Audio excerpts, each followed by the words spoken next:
I am finally here with you. It's me, Dr. Christina Hibbert, and boy, it has been such a crazy challenge today trying to just get this live to actually work. I actually went live this morning at noon, or this afternoon at noon, when like I said I would, and I ended up, doing the whole thing 3 times. I tried the first time and I got about, a few minutes in, and then it just totally quit. Then I tried again and it totally quit again. And then the third time I tried it and it kept going and it said I was live and it kept doing it. But then at the end, when I was done, I clicked finish and it said save. And so I clicked save, and I just thought that it was just taking forever to load on my phone. And then little did I know that it actually didn't ever save. So I am so happy to finally be for real here, doing this live, taking care of business.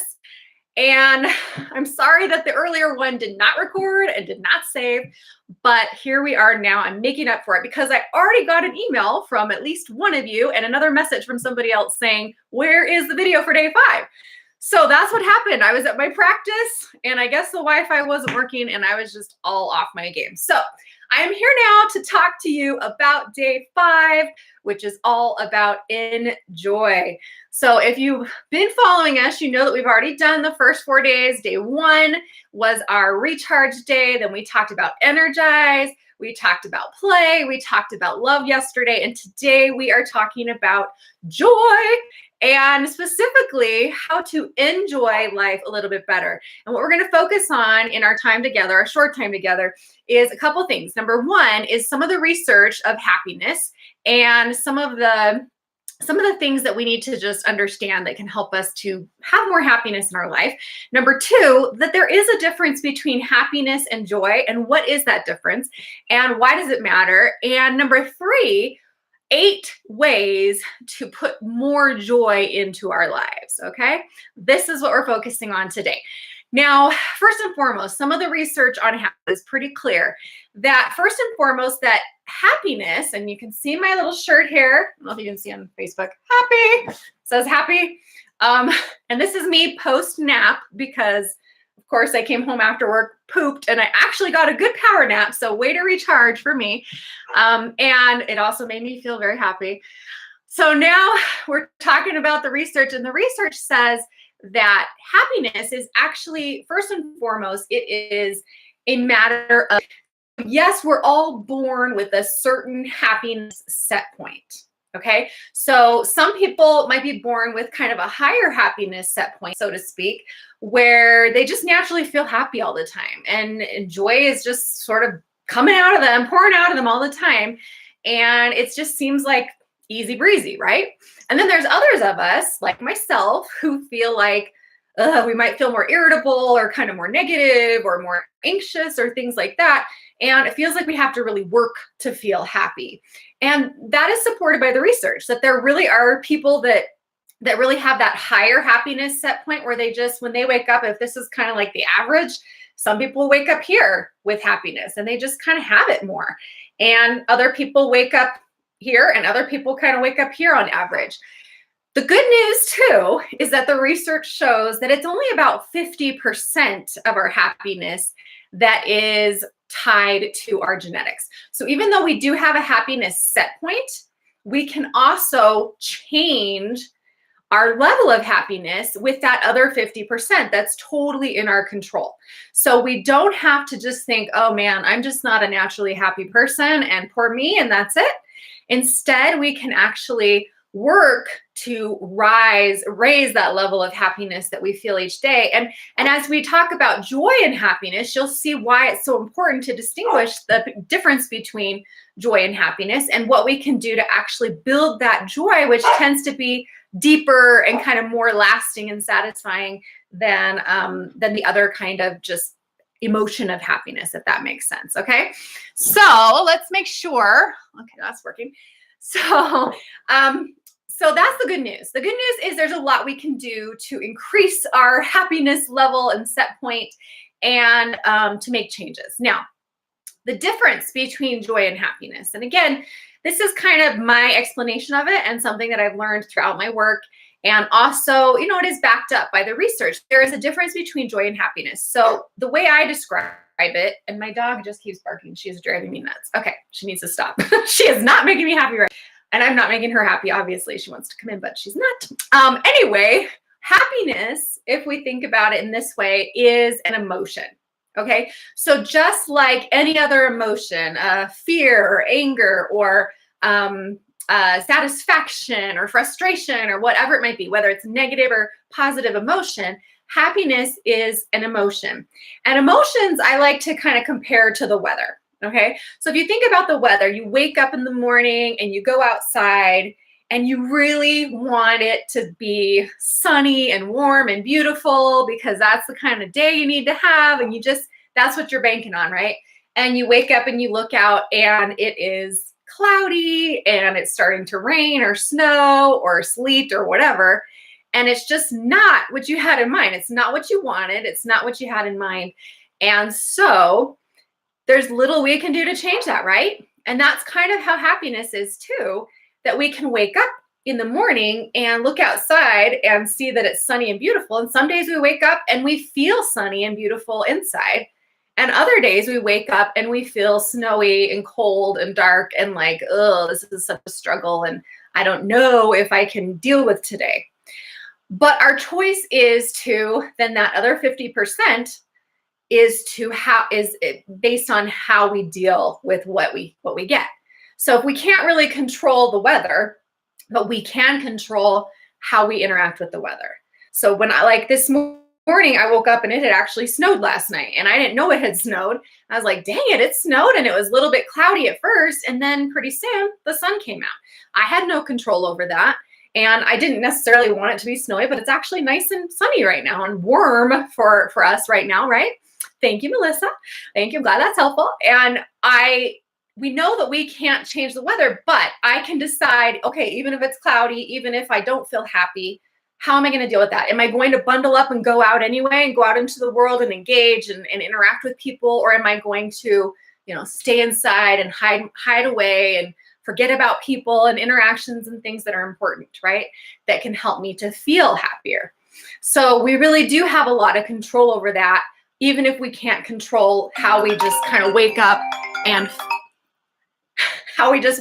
feel. I knew that my kids were going to start calling me as soon as I did this. So hopefully she doesn't keep calling me, because otherwise, this is just life, people. This is reality, okay? This is why we need the Replenish Challenge. And can I just say for a minute, I didn't realize how badly I needed this and how glad I am to be focusing on this, because I don't know what this is.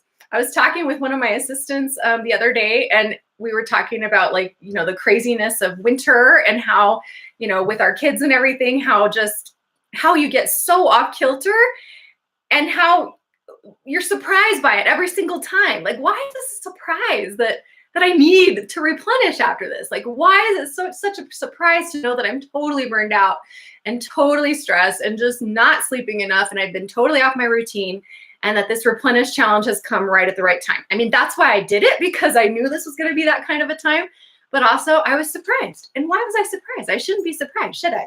And now we've got a child. Hold on, Sydney. I'm doing a live stream. What? Quick. Caitlin. She can come. She needs a. Okay. Well, when I'm done, I can help you. Hey, take Coco. Take Coco. She's drunk. Okay, we're just gonna deal with life as it happens. Okay. Bye, Sid. Okay. Next. So we can deal with what happens, and that's the part that we have control over. Now, what is the difference between joy and happiness? Well, happiness, if it's that emotion that we feel and we have little control over our emotions, they come and go. They're also fleeting, right? So whereas we might feel happy one moment and then something happens and bam, we totally feel unhappy, right? So that's how emotions work. But when we talk about joy, joy is not so much an emotion as it is a state of being. Okay, so let me say that again. Happiness is an emotion, but joy is a state of being. And when we focus on building joy versus feeling happy, we actually build a more solid foundation, because it's more related to like who we're becoming and how we're being in the world and that kind of thing.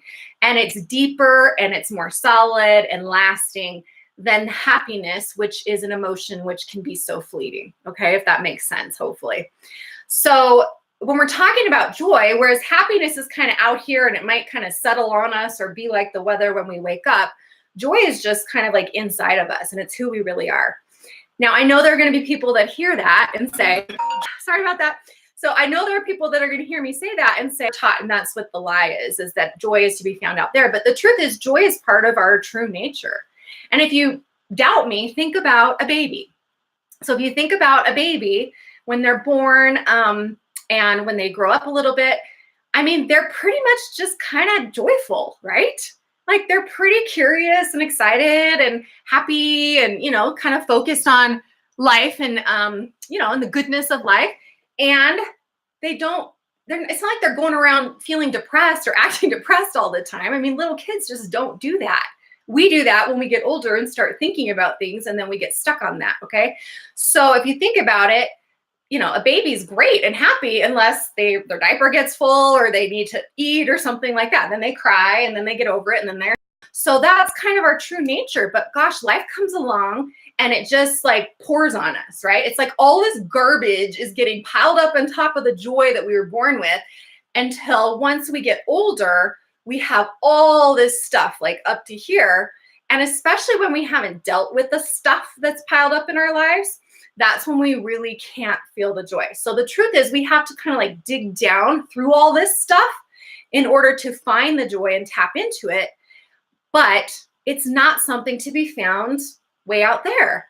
I mean, these things out here can make us feel happy. We can have a great success or something, you know, a great friend says something or somebody does something kind. I mean, I've had incredibly happy moments. Like I love to be speaking and it's so fun after I've given a really great talk and everybody's coming up and saying nice things and all this, but it is so fleeting.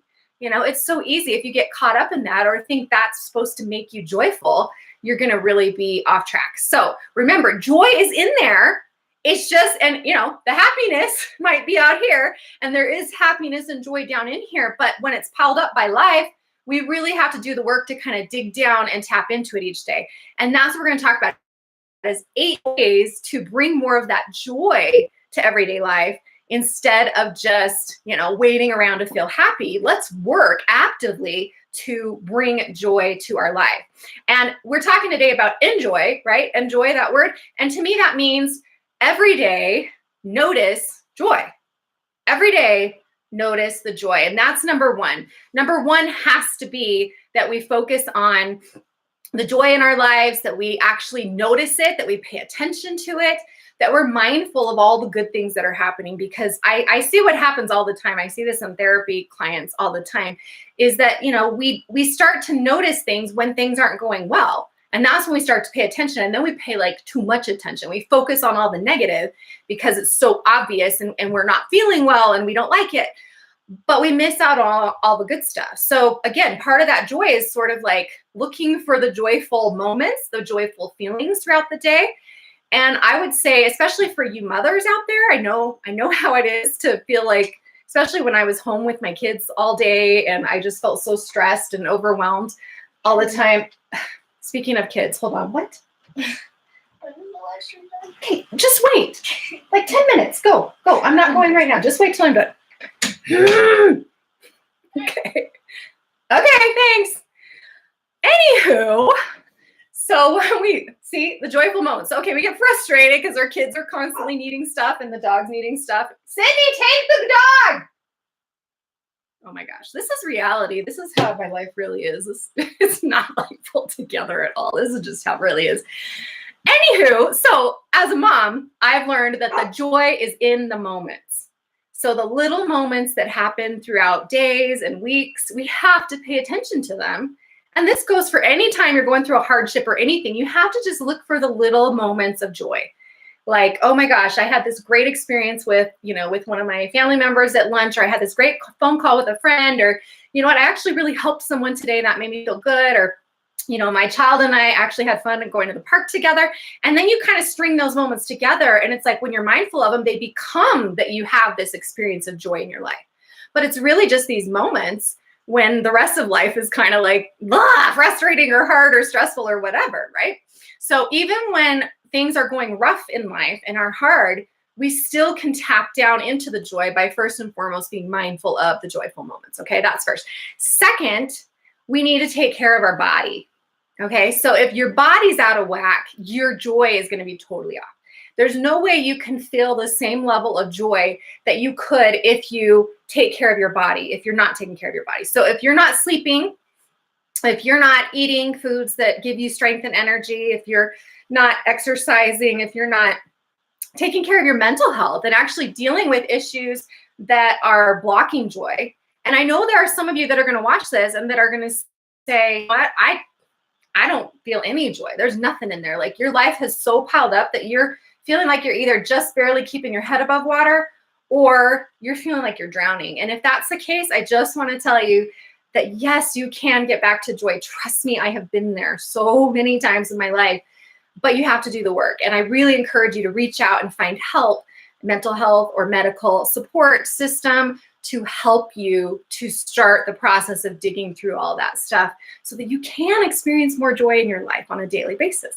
And a lot of that has to do with just taking care of our body. And when our body's healthy and strong, our emotions are going to be stronger. We're going to feel more of that ability to find joy. In fact, when I work with clients who are experiencing depression, that's one thing that they say is just like, I just can't, like, even when things are good, it's like, I don't feel the joy. And it's because like, you know, our body isn't in that place where we can actually feel the good stuff anymore because we're so inundated by all the hard stuff. Okay. That makes sense. Number 3, and hold on one second. I need to, what is going on here? Hold on. I need to find my thing here. Okay. Number 3 is what we talked about yesterday. So we can cultivate healthy relationships. And yesterday we talked about love and loving and being loved and loving ourselves. So our relationships, remember that love triangle, it's our relationship with others, you know, with significant others, with acquaintances, and with higher power, with God, and with ourselves. Okay, so develop a healthy relationship with yourself and with others. Start to tap into that joy more, because if there is anything that brings more joy, it's having those positive interactions with people that you care about and those that you love. And when we don't do that, when we're neglecting that or not spending the time with people that we care about, we really end up feeling like, you know, like that we don't have joy and we're missing it, right? Number 4 is to serve. This goes right along with it. So we know that service is incredibly powerful when it comes to bringing happiness and joy into our lives. And in fact, I remember in psychology, when I was studying psychology undergrad, and we had this whole unit on altruism, you know, doing kind things for other people just for the sake of serving. And the whole debate was, yeah, but is it really just for the sake of serving? Because you get so much as a result. As you serve others, you get so much back. So are you really doing it for altruistic purposes? Is there really such a thing? And I have to say there is. And we do it because we want to serve and we love and we care about people. But also it does have that incredible benefit of bringing so much joy back to our lives. And when you, like we talked about, when we talked about meaning and love and all those things yesterday, we were talking about, that's exactly what we're talking about. This, when we serve other people and have that higher purpose, we do feel more joyful. Like I was at my office this morning. That's why none of this worked. And I was helping some people that were really struggling. And not only do I feel good because I know I can help people in a way that they really need. And those people that are struggling, I really have something to offer them. And that makes me feel good. But also, you know, when I see them feeling better, that makes me feel good because they're, you know, I feel like I'm serving. And so that makes me feel good. I feel good because they're feeling better. And also it's kind of like when we serve others, you start to see what other people go through and that you're not alone. And there are so many days where I either go home going, oh my gosh, that person is so like me. Like I'm so not alone. Or on the flip side, like I'm so grateful for my challenges and so glad I don't have those challenges, right? Because they're probably grateful they don't have my challenges, right? So when we serve, we really get outside of ourselves. We bring that joy, that deeper foundation of joy, just like we talked about self-worth and self-love yesterday. That's where that joy comes from. In fact, I really believe that joy and self-worth and love are kind of the same thing. And humility is the same thing too. It's when we're humble and teachable and loving and letting love in. That's joy. That's truly joy. All right, number 5 is choosing to grow or having a growth mindset. So if you think about it, if you don't have a growth mindset, the opposite would be, I guess, considered a fixed mindset, which is just kind of like, well, this is just how I am. So especially with that research I said earlier about happiness, if we're just saying, well, this is my happiness set point and this is just how I am, so I can't change and there's nothing I can do. I just don't feel happy. I'm just not a happy person. Well, if that's the case, then you're right, because you're not going to change because you don't have that growth mindset. So instead, what if you could say that I'm going to choose to grow? Whatever happens to me, I'm going to look for the moments of joy. Even if it's just a moment of joy, I'm going to look for it. I'm going to actively seek it. I'm going to actually go and dig down inside and look for it in me every day, because I don't want to be a kind of person that can't experience joy. And let me just share, this is something that I had to really, really decide upon many years ago when I was going through my tough time after my sister and brother-in-law had died. And, about a year in, I was in therapy and I was trying to exercise and taking supplements. I was going to homeopathy. I was seeing my doctor. I was doing everything I could to try to feel normal, but I just felt so grief-stricken and overwhelmed and depressed. And I just wanted to feel better. I just wanted to feel normal again. I just wanted to feel healthy again, and I didn't. And so I started to think, okay, it was coming up to New Year, and I do a New Year's theme every year. And I really wanted my theme for the next year to be joy. But I knew I couldn't, because I didn't feel joyful. Even if I wanted to, I just didn't. But I did know that I could choose cheerfulness. And so at that time, I decided to settle on cheerfulness because I wasn't ready for joy, but I could choose to be cheerful. So even if I didn't feel joyful, I could choose to be cheerful. And that is me choosing to grow in that situation. And that's what I mean by having a growth mindset, that no matter what happens, I can choose to put more joy into my life, even if I don't feel it. Because it's not happiness. It's not like the thing that just comes and settles upon you and then floats away like the dust. It's something in you that we have to tap into, kind of like self-worth. We have to actively go there to feel it. And that's choosing to grow. So choosing to grow is number 5 as far as what we can do to experience more joy in our lives. And it's really important to keep that mindset and to know that as we do so, we're going to feel more joy, just because we start to see more of the good stuff around us that we tend to block out when life gets hard. Okay. Number 6, we talked about just the other day, 2 days ago, which is play and to enjoy life and to have fun. And that is something that we talked about some of the benefits of that and how play is essential for our mental health and our relationships, but it's also essential for our joy. And all the things we've actually been working on this week in our Replenish Challenge are all linked to joy.